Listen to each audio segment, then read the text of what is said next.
Hi, everybody. We've been looking at the promises of God through this Lenten season.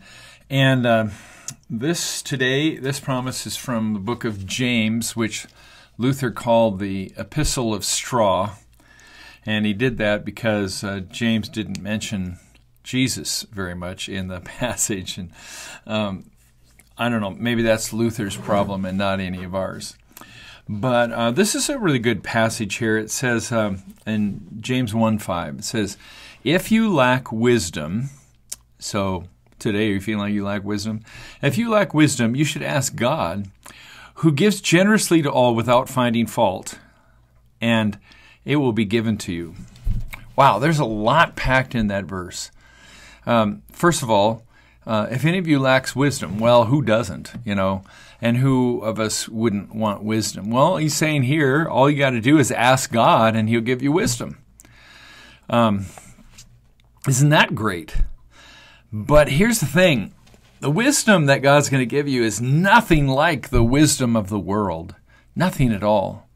The wisdom of God is that the power of God is in the least, the last, the lost, in the least of society. That's where God is at work and active, as well as others, but that's primarily that God is for the poor. I mean, your wisdom is going to be way different than the wisdom of the world. I'll just say that right off the bat. When God gives you wisdom, it's not going to be anything like the wisdom that you'll hear on the world.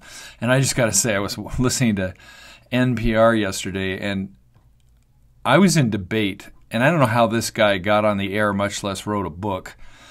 His wisdom was horrible.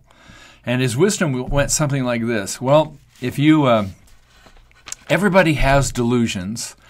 And the way we can love each other is to realize that people have their delusions too and try and be caring and forgiving.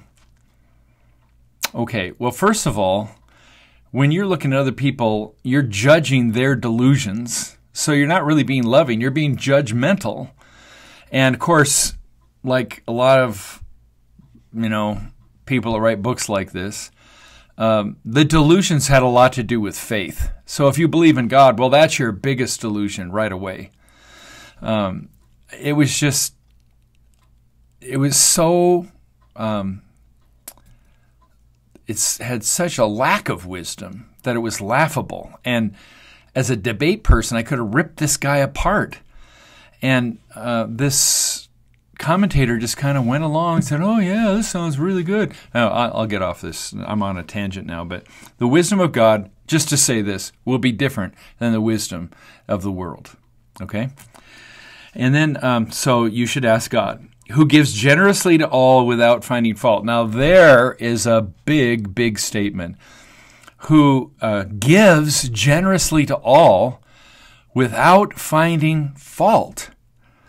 God gives generously to all, to everybody, and isn't in the business of finding fault. He's kind of given that up, or as this book I'm reading says, he's died to bookkeeping. He's not keeping track anymore. He gives generously to all without finding fault. That's a pretty cool thing there, and it will be given to you.